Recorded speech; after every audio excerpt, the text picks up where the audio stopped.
Hello, everyone. Thank you for tuning in for our Clash of the Heavyweight Titans media call. We are just days away now from the April 23rd All English Heavyweight Battle between the WBC Lineal and Ring Magazine heavyweight champ, Tyson the Gypsy King Fury, and the WBC interim title holder, Dillian the Body Snatcher Whyte. Joining us on today's conference call will be Bob Arum, Frank Warren, Tyson Fury, and Dillian Whyte. Dillian will be joining us later. We will have Tyson Fury up first. So before we get started, Frank Warren is on the call. Hi, Frank. Thank you for joining us today. Yeah, sorry, I just lost that. I lost that. You okay? Yeah, we can hear you. I can't see you, but we can hear you. Fine. Sorry. No. Yeah, I'm in the car, so apologies. Great to be here, and good evening. Well, we're looking forward to a fantastic event next week. It's sold out. We sold 94,000 tickets, which is a record-selling event in Europe. It's the highest-grossing gate that's ever been taken on a single-day event in Europe, and it's the biggest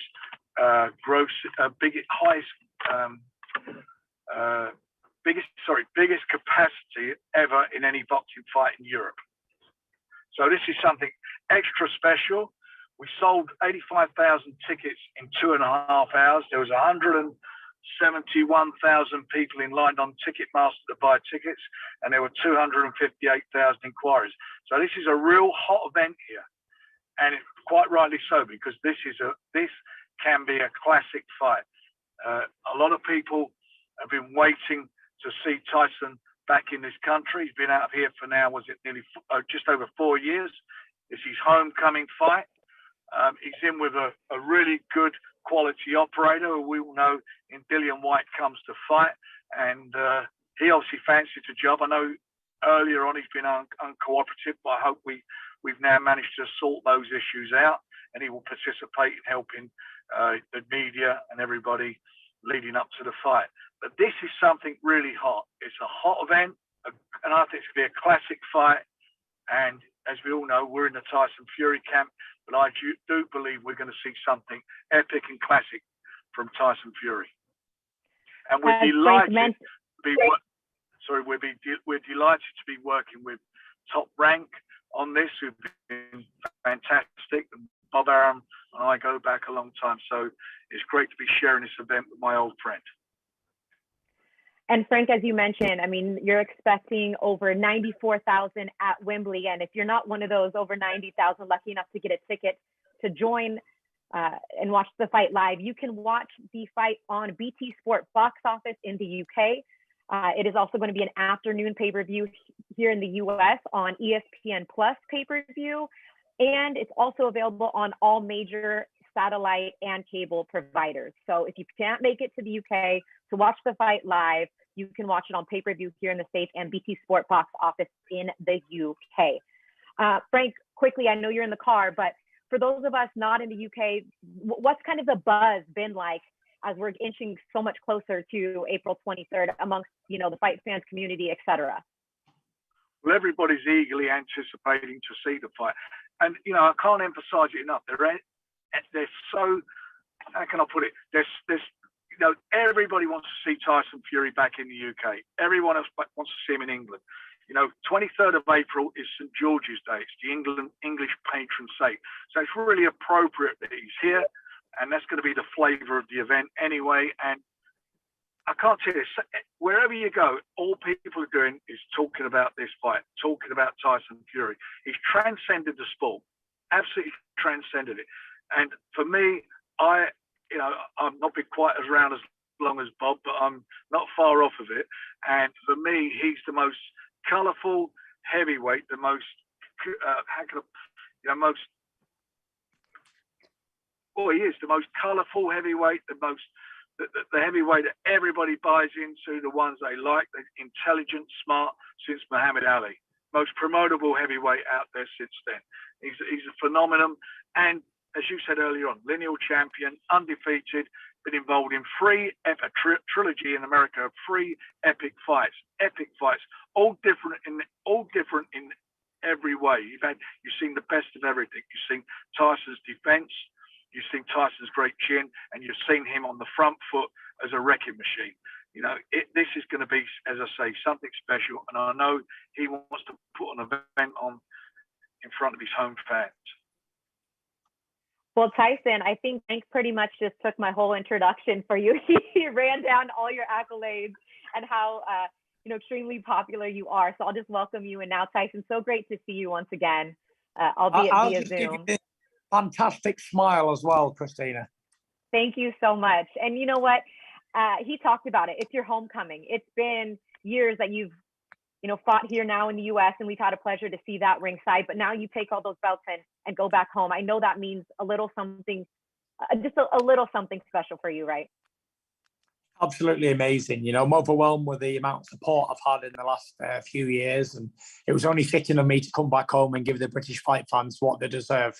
The big fight at home that everyone's been gunning for a long time. And it's finally arriving. We're just over a week away. Both camps are looking forward to the fight, and we've both put it all on the line, and we're going to give everything we've got on the night, and I'm sure the fans are going to be made up with the action that we're going to bring. Yeah, 94,000 people. Crazy amount of people. At Wembley. That's crazy. Only in England. Only in England. Insane. Wembley.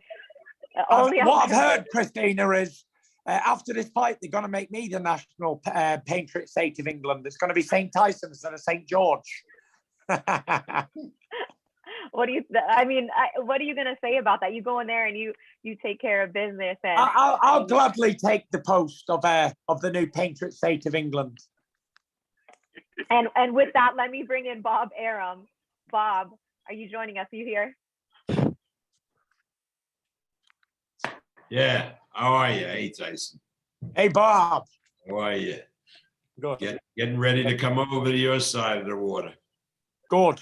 Welcome to my world, Bob. Right. Good. I'm looking forward to it. I've been in your world for a long time. Now you're coming across the pond to see me. I know. I was with some Vegas people last night, and they're bemoaning the fact that they're not seeing you over here in this upcoming fight. But I told them that you belong to England as much as you do to the United States. And we've got to break some records, Bob. We've got to break all records in the UK with this massive Bob, let gate. me ask you about that. Bob. Ali Spinks 2, I believe, was the largest attendance-wise fight that you've promoted in your career. And if this one, 80,000 in the first day, possibly 94, would this be the largest fight attendance? Previously, the biggest from attendance standpoint that I promoted was John Tate and Harry Coetzee in South Africa, in Pretoria, 82,000 people. Wow. So this is set at this point in your career to break that record and to do it with this man, Tyson Fury and Dillian Whyte. Who better to you, right? That is correct, because only Tyson could bring out an outpouring of fans like we've seen here in the UK. It's going to be I'm bringing sexy back. Well, of course, we could chat for days, but we have a ton of media that is on the call. This is a media conference call, so I wasn't aware. I thought it was just us. I mean, you and I've done this once, twice before with just the two of us and nobody else at a press conference. So we have had the experience, but we will now get to all the media that is waiting.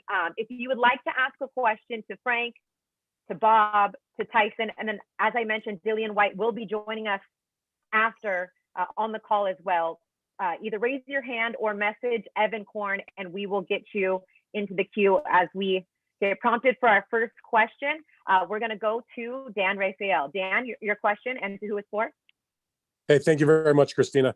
My first question is for Tyson. Are you there, Tyson Fury? Hi, Dan. Hope you're well, buddy. I'm doing great. It's good to talk to you, Tyson. I wondered if you could just give me your perspective on what it means to you and the significance to you to be fighting at home for the first time after having your last several fights and making a very big name for you around the world and in America in your last 3 fights with Wilder, but now going home finally, and not only going home, but doing so in not just any old event, but as has been discussed, what will probably break the record for the biggest attendance in the history of British boxing. Yeah, it's absolutely fantastic, Dan. I've been on the road since 2018. I've been in some tough fights around the world, and it's finally good to come back to break all records on UK soil in such a long time. To be fighting at the National Stadium in Wembley, London. It just shows you how much the fans support me, and I'm overwhelmed. Like I said earlier, I'm overwhelmed with the support that I've been showing since the comeback, really, since the second career. It's been absolutely fantastic, and I just want to say a massive thank you to every person who bought a ticket, who made this event possible, because not only me and the promoters and the opponents made this event happen. Without the fans, then there would be no event. That's a fact. So we owe a massive thank you to everybody who spent their hard-earned money on a ticket, and we're going to entertain like nothing we've ever seen before. So I'll ask you this, Tyson. Are you, first of all, you're not going to be facing Deontay Wilder for the first time in a while, so that's got to be a change of pace for you. If you could discuss finally facing somebody different, but also how surprised are you that there was? I mean, I knew there'd be a big crowd, but are you a little bit surprised that it's that big, that they have welcomed you with this much open arms, and it's become this big of an event, and not just a good, solid, big time heavyweight title fight, but the biggest of all time? Yeah, I'm not surprised, because I knew how much support I'd been getting over social media and fan mail and stuff. I knew how much people have appreciated the comeback and the mental health return and all that. So I wasn't surprised, but to sell Wembley out in like a few hours, that was it was crazy for me, and it was really happy times for me and my family. Not only because of the fight that got made with me and Dylan on All British Showdown, but like I say, for all these people to show the love that I've been shown in this massive event, it's absolutely fantastic. And to be home back in England, the capital city, Wembley, it's fantastic. I can't really say much more than I'm overwhelmed, and it's absolutely fantastic to be a part of this massive event. It's going to be a great night of boxing and a real show, as we always do. Thank you, Dan. Up next, Jeremy Harriges. Jeremy, go ahead. Hi, Tyson. Thank you for taking the time.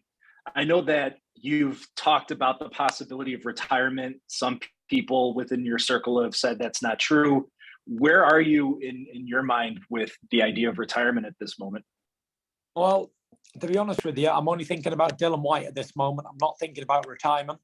That'll all come after I've had a fight. We'll think about what's going to happen and what the future holds for me. At the minute, I've got a massive task in Dillian. A lot of people are underestimating Dillian Whyte, but not me. I give the guy all the respect he's deserved throughout the training camp. I've been training since January. I've been breaking all records in the gym. I've been feeling good, looking good. So yeah, I've not underestimated this guy. I've given him the respect that I did Deontay Wilder and everybody else. So I really have trained well, and I'm prepared very good for this fight. So I'm looking forward to it. Before the fight with Deontay Wilder, you certainly had your words with each other, but you always said he was the second best heavyweight to you. Where do you think Dillian Whyte falls in line there? I think Dillian's definitely a top 5 heavyweight for sure. He's definitely in the top 5 heavyweights. He's the number 1 ranked WBC contender. Like everybody knows, he's been the mandatory challenger for like 147 years.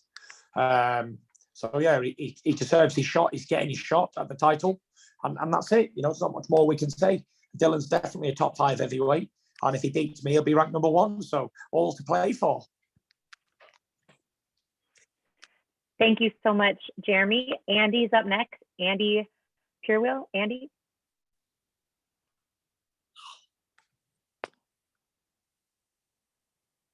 Tyson, can you hear me? Yeah. All right. Tyson, how you doing? I'm good, mate. Good stuff. Tyson, I was just wondering, obviously, throughout your career, we've seen you box in various ways, whether it be orthodox, southpaw, on the back foot, coming forwards, getting rough, getting involved. To counteract what you feel Dillian's best at, how do you feel you'll approach the fight to be successful against him? We'll make that decision as soon as the first bell goes. So it's up to Dylan, really. Whatever he wants to do, then we'll accommodate him, because that's what good champions do. We adapt to the situation, the environment that we're in. Tyson, I'm also just one more. I'm just also interested to know, throughout your career, you've been used to kind of, especially recently, those big fight build-ups where you've had interactions with your opponent. Granted, in the third Wilder fight, Deontay wasn't as forthcoming as what maybe people would have thought. Do you feel like you've had? Does it feel like it's as big a fight to you going in with Dillian as what it could be if he had been more involved in the build-up, if he had maybe turned up to the announcement press conference and what have you? I don't think it really matters, to be honest, because if the fighters speak a lot or they don't, it doesn't really matter when they get in the ring. After that first bell goes, it doesn't matter what he said, what I said. It's all down to the fists and the game plans and who does what on the night. So whether the opponent wants to talk a lot or they don't, I know it's a big fight. We sold 94,000 tickets. So we're definitely going to put a show on, and I'm looking forward to a massive night of boxing. Thank you. Up next, Danny Flexen. Danny. Hey Tyson, how you doing? How you doing, Big Dan? I'm good, mate. I'm good. Why do you think Dillian's now changed his mind about participating in the pre-fight media stuff? Why do you think now's the time that he's decided to get involved? I think fight week and everyone's excited. He's done his training. He took himself away in Portugal for the full fight camp. He lives over there, so he's been just keeping himself to himself, and he's been doing his training, focusing on that. So now the training must be finished. He's interacting into the fight week and doing his bit, playing the part. We all have a part to play. Does any part of you miss the kind of back and forth that you get at a traditional press conference between the two of you? You often get the better of fighters in that context. Not really, because it was only an announcement press conference. It wasn't the actual press conference for the fight. I'm sure that the fight week press conference, we'll be talking to each other then. The first initial press conference wasn't really a big thing. It was months away from the fight, and both fighters had to go into training camps for the whole time. So it didn't really mean much, to be fair, anyway. But it was what it was. I thought I handled it pretty good myself on my own, single-handedly. Sold out Wembley Stadium on me. Didn't do a bad job, to be fair. Do you get anything from the face-offs? Because there's been a lot of talk about whether he'll participate in a face-off at the presser or the weigh-in. Do you take anything from the face-offs with your opponents? Not really, to be fair. It's all typical boxing stuff. It's, what do we call it? It's like what boxers do. They stand up, they look at each other in the face, they get head-to-head. It's all the old cliche, isn't it? Oh, don't look at me. Whoever looks away first is a pussy, and all that sort of stuff. It's, oh, you shove me, I shove you, I grab him by the throat. I actually think that fighters should have a massive sanction put on them by the boards when they start acting up at press conferences and weigh-ins. They're grabbing each other by the throat with no intentions of actually doing anything, because they think that's what sells tickets. They think, like, if I get up at a press conference and grab a guy by the throat lightly, then, oh, that's what sells. But that's not what sells. People do this today because they can't talk. They've got zero talking ability. So they think that grabbing a guy's T-shirt is going to help sell a fight and get people interested, but it doesn't. It's actually pathetic. Let me grab this guy's T-shirt. Me and Sugar Hill was actually talking about this recently. Let me just run off the stage and try and hit somebody or grab a guy by the throat. It's absolutely ridiculous. It's a professional sport. We're all adults here. We're not kindergarten school children. And the more I think about it, the more it makes sense for these the border control of the different countries to act, because I think it's out of order, all the childish behaviour around adult sporting events. Thank you, Danny. Good questions. We have Charlie Parsons up next. Charlie. Tyson, how are you? Thank you for your time. All right, Mosh, how are you? Good, mate, good. You started your career Nottingham Arena on the undercard of Carl Froch, a man who also, as we all know, boxed at Wembley. Yeah. You go forward next week. You break the record attendance for Wembley. When you look at how my boy. When you look at how your career's unfolded, and obviously still unfolding now, how proud are you? You go from the undercard of a man who boxed at that stadium to breaking records at that stadium for the World Heavyweight Championship. It's been a fantastic journey. been a long, hard road, and the Lord knows it has been. It's been tough. It's been a lot of left and right turns, and I'm so happy that the way it's all gone. I've had a great career. I've been in England. I've been every different champion there is to be, every single world champion there is to be. I boxed at MGM, T-Mobile, Staples Centre, Madison Square Garden, the MEN Arena, and now I'm boxing at Wembley Stadium. Does it get any better than that? I don't think so. I think it's been an absolutely fantastic career. 13 going on 14 years career. Stayed unbeaten throughout my campaign. Boxed the most difficult fighters of my day.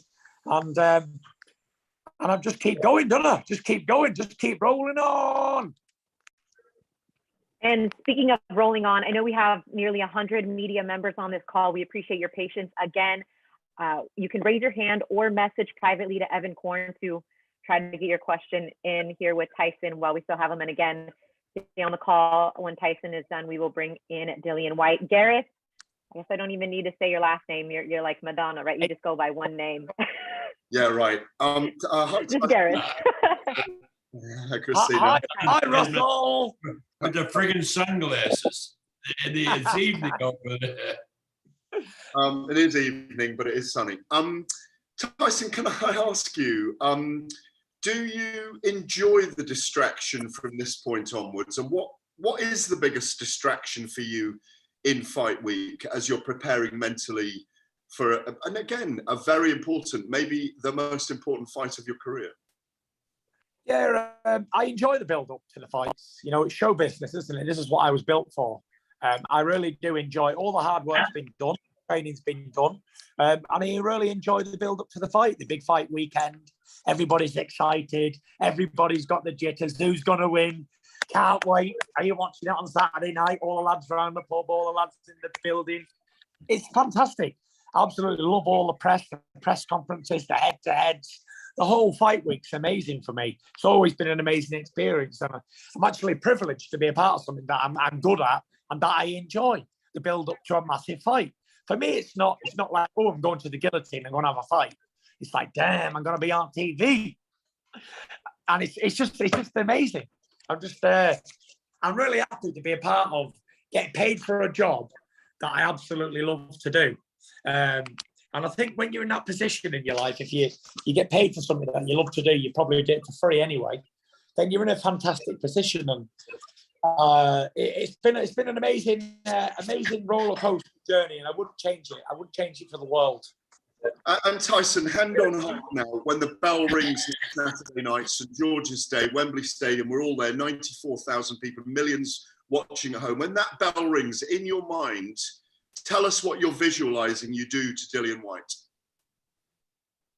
I don't really visualize anything. You know, a lot of fighters, they have tunnel vision and they envisage themselves winning fights or whatever. I just take it all in. I enjoy the moment because, you know, I'm obsessed with time. And I'm obsessed even more with moments in time. And as human beings, we only have a certain amount of moments in time. And these are my moments in time. And I got to take every second as a blessing, because that's what it is. I've been blessed abundantly to be at this stage in my career and be in this position in my life. And it's all time that you can never get back. Once it's passed, you never reverse that clock back. So I enjoy it. A lot of people look forward to what they're going to do after the fight. They're going to go out, they're going to go on holiday, spend time with the family, but not me. I like to enjoy every second I'm in that ring. And for me, it goes very quick.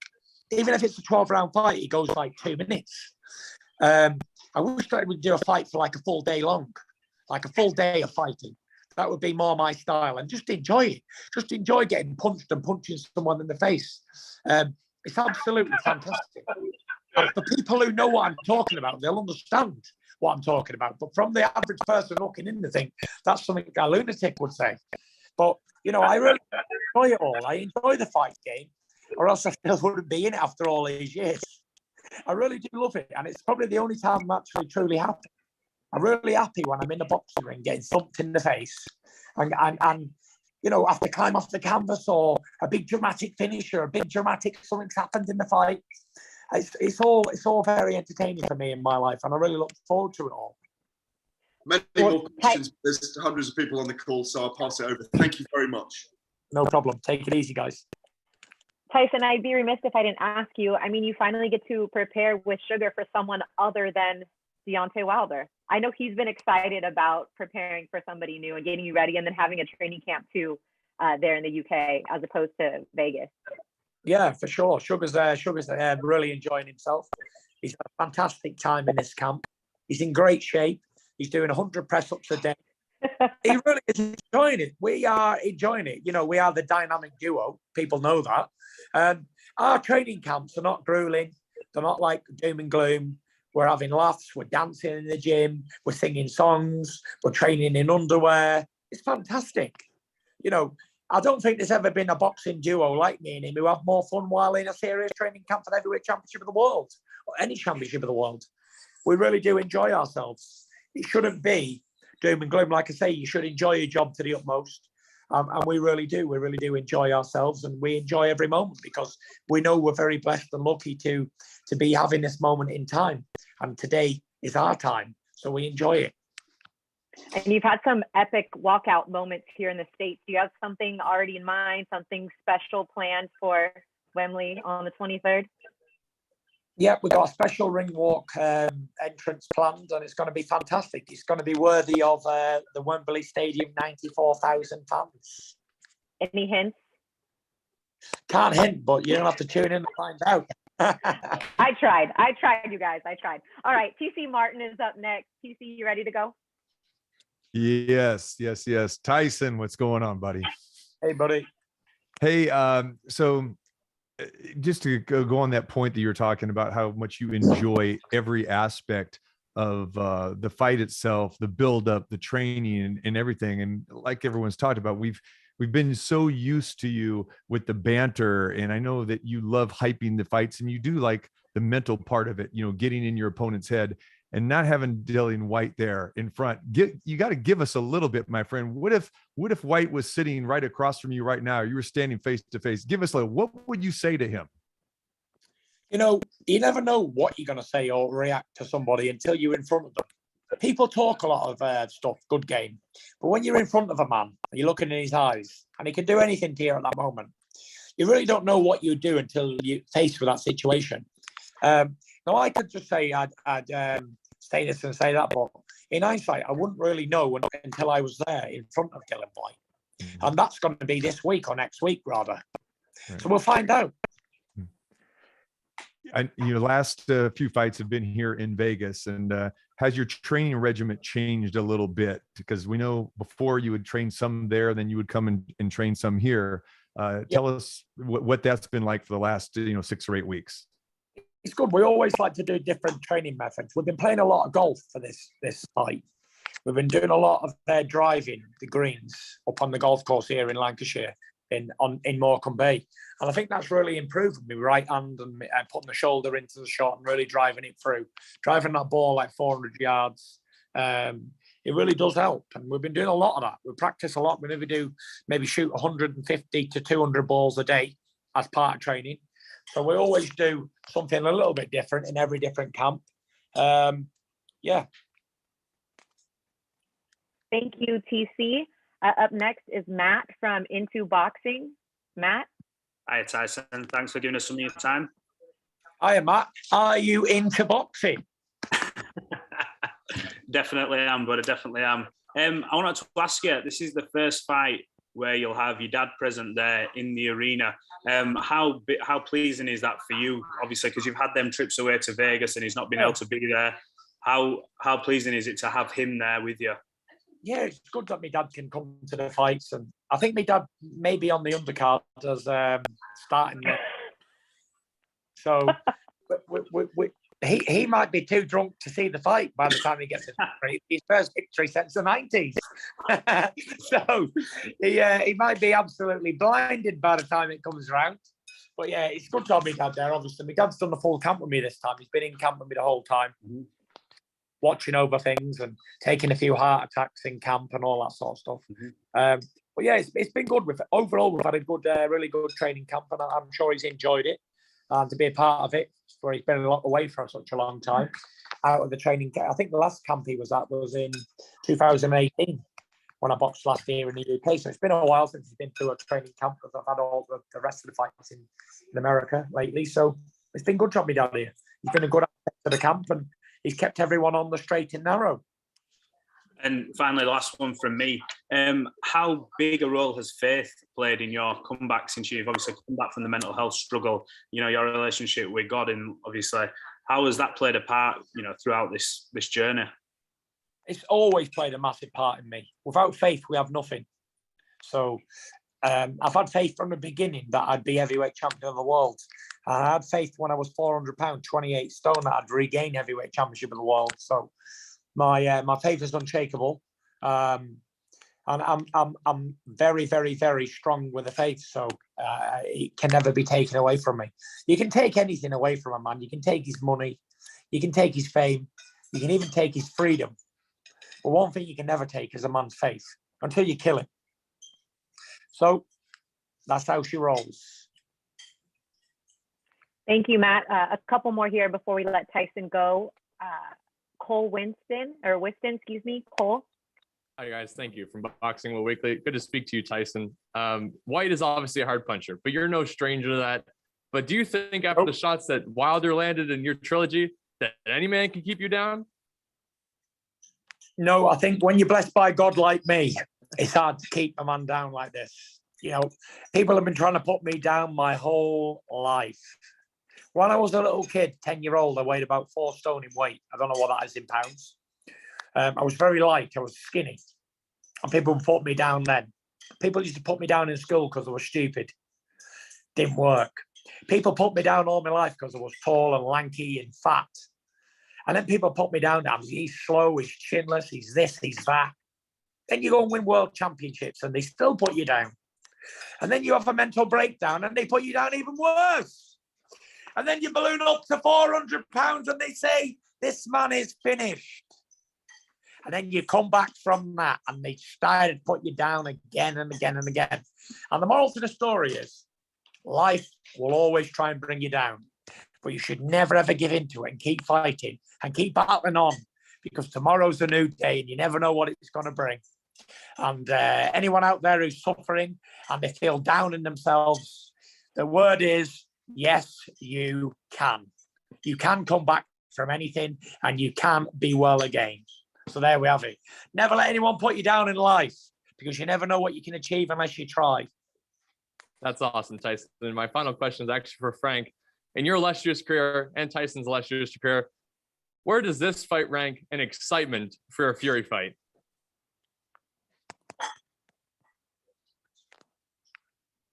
Frank may have gone. May have left. Frank George, can I have water? Well, on that note, thank you so much, Cole. Tyson, we got to let you go. Your opponent is on the line, getting ready to join in for what will be his first media experience. So your parting words to everybody that's joining us, to the fans, until you see them next week, fight week. Yep.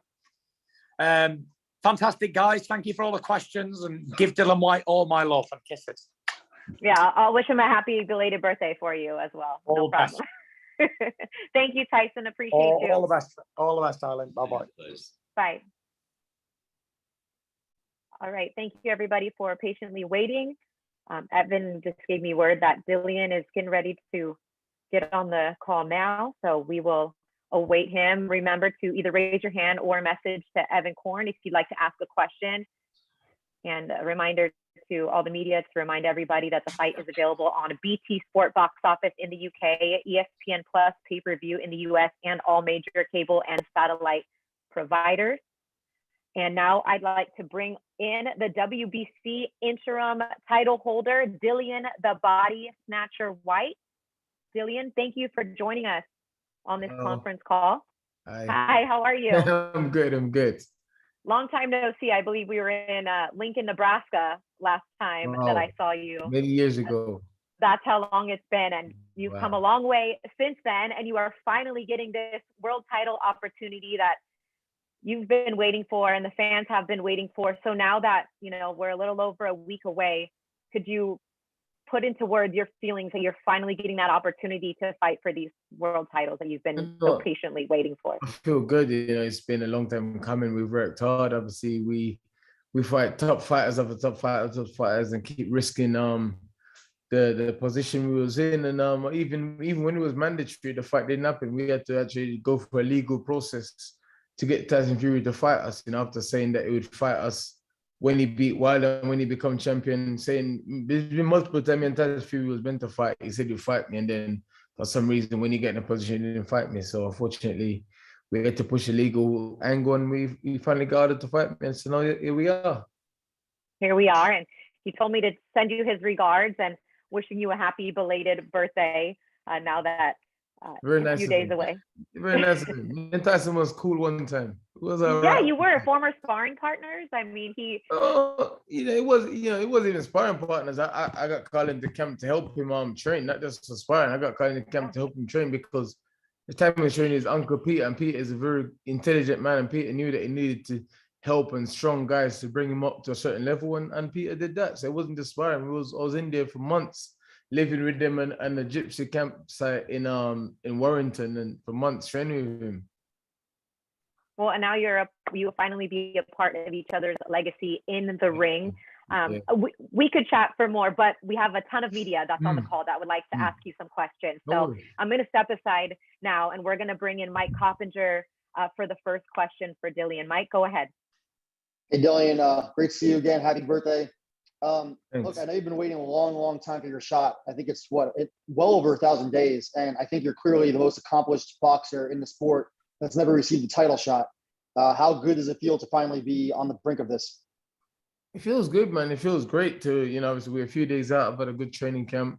We train hard, under no illusion. I'm up against a big guy in a hard fight, obviously undefeated world champion, but I feel good. I believe that I will go in and I'll beat him. I'm very confident in beating him. So, and it'd be good to shut the rail and a few people up, man. It'd be good. Yeah, and you, like I said, you're accomplished. You've fought a lot of top guys, Joseph Parker, Chisora, on, and you avenged your loss against Povetkin. Does it feel like people are counting you out? I mean, I know Tyson's the #1 heavyweight, but does it feel like you're not getting your just due? Listen, man, I don't care. I've been counted out my whole life, man. So this ain't, not because I'm the one that speak about my life story and my upbringing and speak about all this mental health stuff and going about all of this stuff. But I've been counted out my whole life. But so this ain't nothing new to me. I've been counted out by people close to me, family members and friends. So to me, teachers at school and neighbors and stuff. So to me, some guy on the internet or some journalists talking smack about me or saying, it doesn't mean nothing to me. This is nothing to me. This is not new territory to me. You all know my life story and what I've been from, where I come from. So this is nothing to me. And last question from me. I know you had to fight hard, like you said, legally with the WBC, arbitration, trying to get what you thought was your fair share. And I know you had your reasons for not wanting to participate in the lead up. What changed? And do you think did you already make your point? Is that what it was? Bro, listen, this is a business. It's a business. It's not the Tyson Fury show. Everybody saying, "Oh, Tyson Fury this, Tyson Fury." If Tyson Fury was a big star, he never sold out any of the fight with Deontay Wilder. You know that. That's a fact. The fights was never sold out. So this is not the Tyson Fury show. This show is sold out because me and Tyson Fury. It's not just a Tyson Fury. He fought Wilder. Wilder's the biggest superstar than me. None of the fights was ever sold out. So let's be honest about it. It's not just the Tyson Fury show. It's the Tyson Fury and Dillian Whyte show.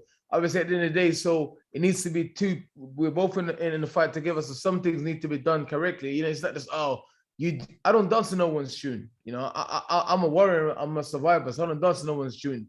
We can dance together, but it can't be one-way traffic. So there's things that need sorting out, things that need arranging and getting done. So that's it. Obviously, I'm a disciplined guy. I've learned to be disciplined over the years and be disciplined. So. Okay, you want me to work, you want me to do things, cool, I'm up for that, I'm a professional. I've had 6-7 pay-per-view shows and I've worked hard on all of them. And I've always looked out on my opponents and dealt with them correctly. So when these guys is trying to mug me off and trying to treat me like it's just a Tyson Fury show, they got to get certain things correct. So once the things got corrected or we're close to getting them corrected, then I'm a professional at the end of the day. So now here I am. I'm here and I'm ready and I'm training is done and I'm in good shape and ready to go. Flex on them. Coming up next is Dan Rafael. Dan, take it away. Thank you, Christina. Appreciate it. Hello, Dylan. How are you, my man? I'm good. What's up? Hey, let me ask you this. Can you just briefly just explain your reasons why? Well, I understood when you hadn't had the deal done and you hadn't maybe signed your contract that you were not going to be, giving a lot of comments or thoughts about the fight. But once you signed on the dotted line and you went into your training camp and were starting to get ready for the fight that you were going to show up and be involved in, what was the reason why you chose not to speak or say anything? I'm asking you a question. How long you been in boxing, Dan? 22 years. You know boxing run, right? You know sometimes what's reportedly out there and sometimes signing a paper don't mean that's the be all and end all. You know this thing go. Boxing is you make an agreement, you sign something to get the ball rolling, but there's still little underlying issues that need securing and sorting out. And then when people is trying to play games and trying to mess around, then you gotta control what you can control. And what I could control is my actions, not what Fury does, not what BT, Frank, ESPN do. I could only control what I could control. So that's what I did. And that's the simple fact of the matter. You all know this go. Boxing, you hear one side of the story because Tyson Fury likes to shout and say a lot of things and do a lot of things. And he's a big guy, loud guy. So people forget that, it's very hard to clap with one hand. You see, you need two hands to clap. Right. Okay. So putting that aside, you are going to be fighting not only for the heavyweight world championship, but you're going to do it in what appears as though it's going to break the all-time British record for attendance at Wembley Stadium. You're doing it on home soil against an undefeated champion.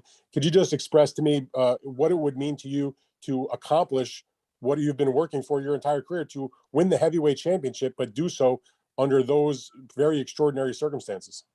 Listen, man, it means everything to me. I'm a guy, as a kid, no future, no education, no family. I'm a survivor. I'm a kid that's been in the streets. I've been in the streets since I was a child. Obviously, everyone knows my life. So I'm not one to go on about this and go on about that. For someone like me that's come from nothing, never had no sporting background, never had no backing, no support. I didn't even go to school. I didn't even do sports at school. So for me, someone like me to come from where I've come from, and to be heavyweight champion of the world, and to me, that's true inspiration. That's real inspiration. Not someone who's come from a boxing family, someone who's been to the Olympics, someone who's been in the Olympic program, someone's been. I was just a fuck on the street that could knock people out, and then got in trouble. Then I decided to, I can't afford to be going to jail, so I need to go and do something else. And then I got good and I got better and better, But I'm under no illusion. I don't go around saying, "Oh, I'm the greatest, I'm this, that, and the other." Listen, I know what I am, know what to bring. And I got another pain and frustration to take out on someone. And it looks like it's going to be Tyson Fury. So let's go. Yeah, and that pain and frustration has been building up for over, like Coppinger said, 1,000 days. So now we are 34 years the pain been building up for, not just the boxing. It's been a long time. Yeah, it sounds like it. And that's what made this fight so exciting for everybody to finally see you two mix it up. Boxing K, are you on? Boxing K? Hi, Dillian. It's Steve from Boxing UK. Excuse me, typo. Hi, Dillian. Dillian, it's great to see you. Thank you. Are you going to make up for next week? All of the absence so far? What do you mean I make up for all of my absence so far? That's gone. You can't make up for what's gone, bro. Time and space. When it's gone, it's gone. Listen, I'm a professional. I work and do my commitments and do what I need to do. Like I say, if things get done, there's still things outstanding. If things get done, then I show up and I work. That's what I've always done. I'm not a bullshitter. I do what I need to do. That's it. Simple as that. I'm the simplest guy, most straightforward guy you ever meet. That's me, man. Shit get done, I'll be there. We're going to try to get a few more media members in. I know we have nearly 100 waiting on the call, so I can't get to you all, but Tom Ward, up next, Tom. Hey, Dillian, hope you're well. You've both gone back and forth in the media about the sparring sessions, but I wanted to ask you what actually happened, what actually went down. Ask Tyson Fury, he says he's an honest man, he's a straightforward man, and he's this and he's that. Ask Tyson Fury, just like the same way we're still waiting to find out what charity £7 million went to that he gave after the Wilder fight. We're still waiting to find out. He says he's a nice man, so ask him and see what he answers. Thank you. Alex McCarthy, Talk Sport. Alex? Dillian, how are you, man? I'm good, man. I'm good. Thank you. I'm good. How are you? I'm very good, brother. Very good. I just wanted to talk about getting away to Portugal, man. Like, how has that been for you to be able to, kind of get away from the noise of the UK? You've been doing it for a while now. Talk to me about the sparring partners you've had. I'd love to know about the camp. You know what? For me, I grew up in London. You know my life story and growing up around London, what I got up to when I was younger. So I need to get out of London and get somewhere where I can focus on the boxing and not be distracted and potentially be roped back into things and stuff like that. So, me and my team, we decided to pick Portugal because it's not too far away, not too far away from my kids and family and stuff like that. And it's perfect. I train, it's warm, I can keep my head down and so training camp's been good. We've had some good guys in for sparring, man. We've had some good guys in sparring. They keep me on my toes, but it's good. That's like, I always try and bring young, hungry, undefeated guys to camp if I can, because them guys, young, hungry, undefeated guys don't care. They don't care who you are or what. They believe in themselves. They got a lot of energy, so they press you and they give you that work. They're not like old guys that's with a few losses and know to play the game and will take it. No, these guys will put work in. So, I try and do that so that, these guys try to take my head off week in and week out, man. Look forward to next week, bud. Thanks, man. Thanks, Alex. Seb Parkinson. Seb, are you ready? Yep. Dillian, how's it going? All good, man. How are you, Seb? Very well. I spoke to Eddie earlier, Eddie Hearn. He's spoke very highly of you and he's given his backing to you. How do you vision this fight? How do you vision it going? When you step in, that bell goes, what happens? You know what? We've gone through a lot of scenarios and planned a lot of things in my head and stuff, but I don't know what's gonna happen. I don't know. The bill might go and I just start fucking having it in the first round. And the bill might go and it may be a bit trickier. I might be more tricky than he expected. It's one of the fights where I have to keep adapting and keep changing and keep adapting to my situation, my surrounding the ring. That's what I feel anyway. So we try and cover every basis. We worked on a lot of different things, a lot of different sparring partners, a lot of different styles. So let's see, man. Thanks, Seb. We're trying to get as many of you in as we can. Cameron Hogwood, Sky. Cameron. Hey, Dillian, how you doing? I'm good, man. How's things with you, mate? You all right?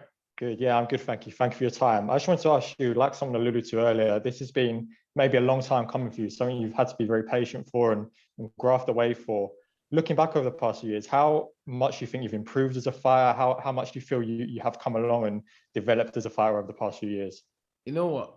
Early in my career, I got to places and by being tough and having punch power, then I realized that I need to change things. I need to get fit. I need to get stronger. I need to do my boxing more. I need to learn more. I need to work on my balance and other things. So they're all coming together. So I've improved a lot, but I don't know much. But I've improved a lot when I feel it in the sparring and the training and the fights. And man, people forget I had 7 amateur fights, only 7 amateur fights. So I'm still learning. So I'm still improving. I'm still pressing. So, I'm still improving, man. So I don't know, man. I just try and just do better every camp. Try and do better every camp. I'm a guy that stay in my lane and just try and just gently increase the pace as much as I can, man. And obviously, like we say, it has been a long wait for you. How do you deal with that? Was it frustrating at times, and how do you come over those obstacles? It was frustrating at times, but like I said, I'm used to being an underdog. I'm used to having, I'm used to climbing up hills and mountains and struggling. So for me, I just did what I knew to do, was to just persist and keep pushing. That's all. It's a bit sad that that's one of the things I know to do best is to do that, but it pays off. That got you where you are today and in this position. So James Bell up next. All right there, Dylan. Coming from Port Antonio and now in London, like, how is it to kind of like come from that upbringing and, being here in the heavyweight division and having one of those, decorated resumes in the sport of boxing to this particular point here going up against Tyson Fury? Man, it's unbelievable, man. For me, kids that come from where I come from and I was brought up, don't make it a lot of the time, man. So it's like 1 in every few 100,000 that make it to even to this country, being a professional. So for me to be here, most people would think, oh, wow, you know what, just being here is enough. But, but I'm thinking about winning every championship and showing people that Don't matter what the situation is. Don't matter what happened to you in life. Just persist. Believe in yourself. Don't listen to no one else apart from people that bring positivity to your life, and just keep pushing and keep grinding, man. Because that's all I've done. You know, I'm not some great. I'm not this. I'm not. You know, I just grind. All I do is grind, man. I just grind and grind and grind and grind and grind. Now, you get to this fight against Tyson Fury, and if you're able to get the win, what would it mean to you to become the Lineal and WBC heavyweight champion of the world? I don't even, man, we have to see after Saturday night, man. I win, then we'll see. And I win, then for me, you know, Tyson Fury said, him and the fans and the public say he's the best fighter ever of all time. He's the new 6'9" Muhammad Ali and George Foreman and Mike Tyson combined together. So if I win that, then I don't know. I'll let you guys decide where I stand, you know. Dillian, thank you for answering everybody's questions. I'd like to just give you the floor for a moment to make some closing regards. I know the time with the media is so precious, and again, we really appreciate it, Dillian. So before we head into fight week, obviously selling an amazing amount of tickets. Those of you that can't be there can tune in on BT Sport Box Office in the UK, ESPN Plus pay-per-view, April 23rd. What would you like to tell everybody about why they should buy those final tickets or purchase that pay-per-view for April 23rd? Well, I was going to say, everyone, thanks for supporting me for all the years, ups and downs and stuff. And thank you guys for buying the tickets to support me and Tyson Fury. It means a lot to us. I know, obviously, been a really tough time with, obviously, COVID and other things, and a lot of change in the world and inflation and prices and all this crazy stuff going on. So I'm going to say thank you guys, man, and try and tune in and support. Like I said, it's not just the Tyson Fury roadshow. It's the Tyson Fury and Dillian Whyte roadshow. I got a bunch of fans too, and he's got a bunch of fans. He talks like it's just him and his fans that sold out all Wembley. No, it's not. I have a massive support in Wembley also. So I'm going to say thank you, everybody, and thank you to his fans as well, because without them, then this wouldn't have happened. Thank you to everyone that's involved, and thank you guys. And tune in and watch, because you know me, I come with maximum violence. You know, I try and always leave in the ring when I can, you know, and this is no difference. This is no different from any of the fight of mine where I'm preparing for everything possible to do. I'm preparing for it. Mentally, I'm ready for it. Dillian, again, thank you so much. We really appreciate your time. We'll see you fight week. Thanks, guys. Sorry I didn't get around to some of you guys. Thank you very much. Ciao. All right. Again, we're expecting 94,000 in Wembley for the Clash of the Heavyweight Titans. It's going down April 23rd. An afternoon pay-per-view here in the States can be purchased on ESPN Plus pay-per-view and all major cable and satellite providers, as well as BT Sport Box Office in the UK. Thank you to Bob Arum, Frank Warren, Tyson Fury, and Dillian Whyte for joining us on this media call. Stay tuned for more to come next week for Fight Week from the UK. For Top Rank, for Queensberry Promotions, Dillian and Tyson, I'm Christina Poncher. Thank you all for tuning in, and we'll see you next week.